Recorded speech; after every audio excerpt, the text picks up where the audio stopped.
Everybody, welcome to Sneha classes. आज इस class में हम लोग प्रोनाउन का जो वीडियो हम लोग स्टार्ट किए थे उसको आगे बढ़ाते हैं, क्योंकि प्रीवियस वीडियो में हम लोगों ने 5 प्रोनाउन का डिस्क्रिप्शन देख लिया था। That is personal, possessive, reflexive, emphatic and reciprocal. Okay, rest 4 we will discuss in this video. चलिए देखते हैं क्या क्या है हमारा। Okay, so relative, very important pronoun, relative pronoun as if it works. Yes, relative pronoun जो है वो ये एक बहुत ही इंपॉर्टेंट प्रोनाउन है, क्योंकि इसका इस्तेमाल जो है आपको जॉइनिंग में भी करने को मिलता है। स्टूडेंट्स को इसके हेल्प से सेंटेंसेस को जॉइन भी करने को बोला जाता है।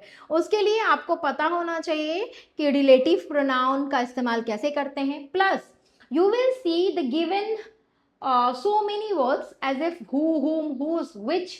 ये जो चारों वर्ड्स आप देख रहे हैं ये इंटेरोगेटिव प्रोनाउन में भी आपको देखने को मिलेगा, as if these words starts with WH word, WH।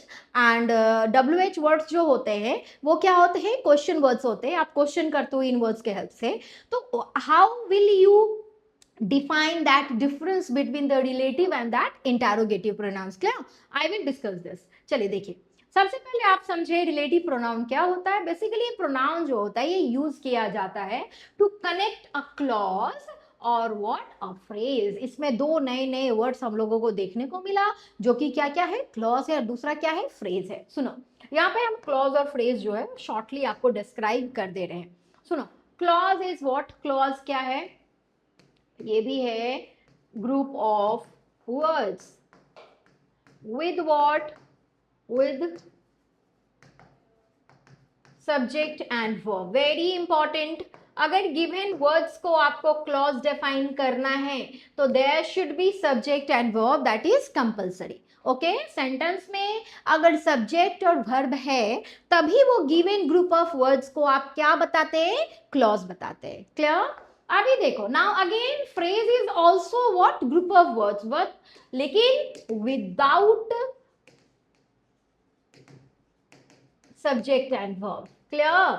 Phrase में कभी भी सब्जेक्ट और वर्ब नहीं रहता है। जब आप फ्रेज में सब्जेक्ट और वर्ब लगा देते हैं तो वो एक क्लॉज बनेगा या फिर वो एक सेंटेंस में जो है वो चेंज हो जाएगा। क्लियर? जैसे for example a red pen, red pen. Clear? तो अब यहाँ पे देखिए ये क्या है? ये है आपका फ्रेज, लेकिन इसमें जब हम जोड़ देंगे क्या? आई हैव, यहाँ पे मैं अगर लगा दूं, अगर मैं यहाँ पे हैव लगा दूंगी, I have a red pen, now it is converted into a proper clause और यू कैन से सेंटेंस। दोनों में कोई डिफरेंस नहीं है। Sentence and clause both are same, but the thing, a sentence can have more than one clause. ठीक है, एक sentence में क्लॉजेस बहुत सारे हो सकते हैं। समझिए बात? अब देखो, और क्लॉज और सेंटेंस होने के लिए क्या कंपलसरी होता है? सब्जेक्ट कंपलसरी होता है, और क्या कंपलसरी होता है? वर्ब कंपलसरी होता है। ठीक है, क्लियर है? तो बेसिकली रिलेटिव प्रोनाउन जो है वो हमको क्या चीज में हेल्प करते हैं? Relative pronoun help us to join two different clauses and two different phrases. Okay, चलो देखो, the clause provide describing information about the noun. Okay, देखो एग्जाम्पल देखो रिलेटिव का क्या है? Who, whom, whose, that and which. ये पांचों जो है वो हमारा क्या है? रिलेटिव प्रोनाउंस है। क्लियर? अब इसका इस्तेमाल देख लीजिए, हु का, होम का और हुज का इस्तेमाल जो होता है इसका हम लोग मोस्टली इस्तेमाल करते हैं किसके साथ? पीपल के साथ। पीपल का आपको आइडेंटिफाई करना है तो आप इस्तेमाल करते हैं हु, हुम और हुज। और वहीं पे अगर विच का इस्तेमाल करना होता है तो हम लोग किस चीज को दिखाते हैं? Object. Object in the sense ये यहाँ पे एनिमल भी हो सकता है और थिंग्स भी हो सकता है, दोनों ही हो सकता है। दैट का भी इस्तेमाल जो है, दैट का जो इस्तेमाल है यहाँ पे देखिए मैंने नीचे लिखा हुआ है, that is preferably used only with objects, but you will see it used with people also. Object के साथ आप यूज करते हैं, लेकिन कभी कभी पीपल को कनेक्ट करने के लिए भी हम लोग क्या यूज करते हैं? दैट का इस्तेमाल करते हैं। देखो, the girl who is studying is very intelligent. यहाँ पे क्या है? द गर्ल है ना। यहाँ पे हु का मतलब कौन नहीं है? हु का मतलब है जो, वो लड़की जो पढ़ाई कर रही है वो बहुत इंटेलिजेंट है। Now my sister who is at home dances very well. आप देख रहे हैं माई सिस्टर, फिर इज एट होम, और ये क्या है, डांसेस वेरी वेल। ये तीन अलग अलग सेंटेंसेस है, इसको हु के हेल्प से क्या कर दिया गया है, एक सेंटेंस में तब्दील कर दिया, एक सेंटेंस में इसको क्या कर दिया गया है, बदलाव कर दिया गया, चेंज कर दिया गया है। ठीक है, देखो यहाँ पे the driver who ran the stop sign was careless. Now I have a friend whose dog is scary. Now the friend whom you saw yesterday wants to meet you again. Whom? ठीक है, now the tree whose branches shade my kitchen window is an oak tree. ठीक है ना, वो क्या है, एक oak tree है। तो आप देख रहे हो सेंटेंसेस को किस हिसाब से रिलेटिव प्रोनाउन के जरिए जो है वो जोड़ा जाता है। ये अलग ही एक्सरसाइज आते हैं बच्चों को, ये इस पे दिया जाता है कि ऐसे एक्सरसाइज रहता है, join the given sentences using join the given sentences using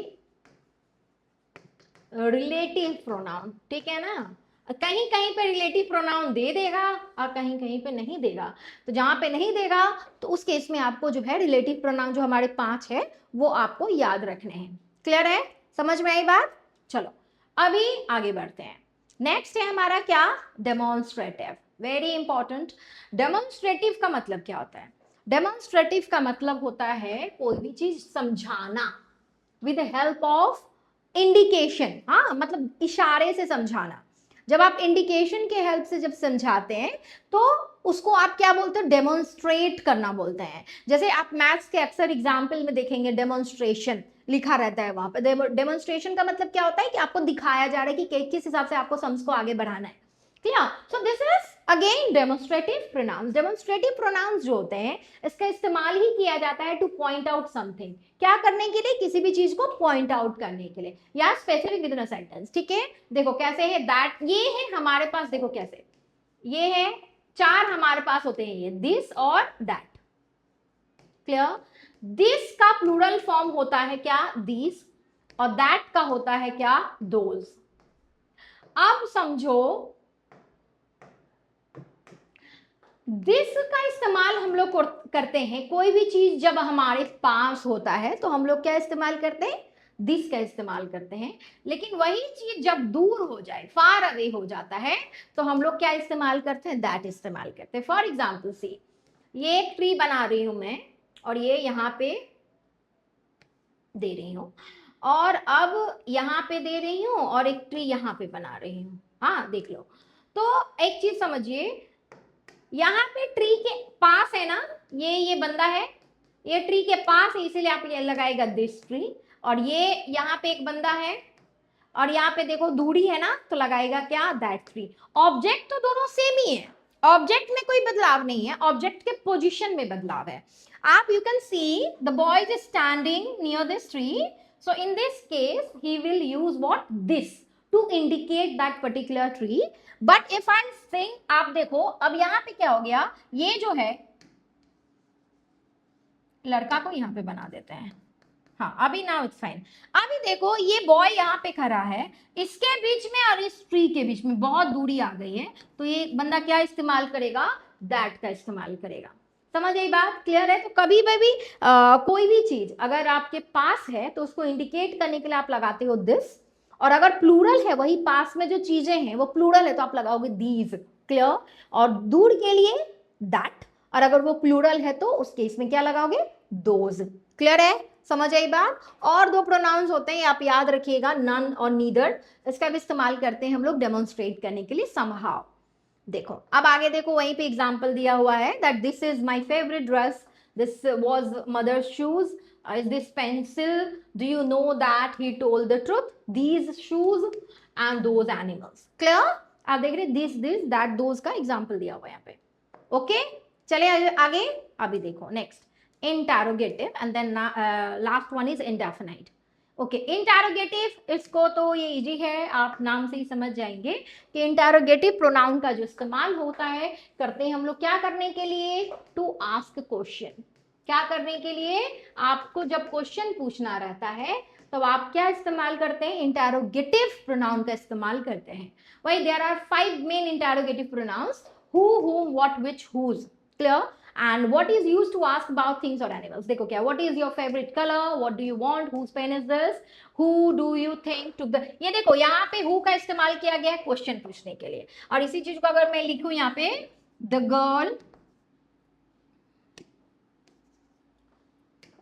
girl who is standing near the tree is my friend. अब देखो, and who is this, दोनों तो वर्ड, दोनों क्या है, who ही है ना, दोनों क्या है, वर्ड है, लेकिन दोनों का इस्तेमाल अलग अलग है. यहाँ पे who का इस्तेमाल किया गया है क्वेश्चन के लिए, और यहाँ पे इंडिकेशन के लिए किया गया है. द गर्ल कोई खड़ी है और ये जो है वो मेरी फ्रेंड है, इंडिकेट. तो यहाँ पे ये है रिलेटिव, ये क्या है, रिलेटिव प्रोनाउन है, और यहाँ पे ये क्या है, ये इंटेरोगेटिव प्रोनाउन है. इसको डिफरेंशिएट करना आपका काम है, और इसको अच्छे से समझ के आपको डिफरेंस करना पड़ेगा. क्लियर है, समझ आई बात. देखो, whom do you prefer to vote for, whom do you live with, whose phone is this, that, whose car is that, who threw the football, given examples are. ठीक है, ओके, आगे बढ़े. चलो देखो, नेक्स्ट है इंडेफिनिट. ठीक है, ये है लास्ट हमारा प्रोनाउन, इंडेफिनिट. देखो, so indefinite pronouns are pronouns that are used to refer to people or things without mentioning the exact number. Indefinite का मतलब ही वही होता है, जब आपको exact number नहीं पता होता है, that is regarded as what, indefinite. Okay, what exactly they are. So singular indefinite pronouns take singular verbs and plural and singular personal pronouns. देखो, plural indefinite will take what, plural verb with itself. So example देखो, someone has plucked the flower. Now someone मतलब there can be 2 boys, there can be 3 girls. The exact number is not known to us. तो आप वहां पे क्या इस्तेमाल करते हो, indefinite pronouns का इस्तेमाल करते हो. Someone, something, another, anyone, anybody, each, either, enough, everybody, neither वगैरह, ये सब जितना भी आप देख रहे हो, सारे के सारे क्या कहलाते हैं, indefinite pronouns कहलाते हैं.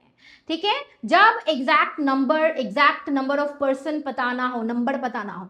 आई have some money but how much, मेरे पास कितना है ये नहीं बता रही मैं.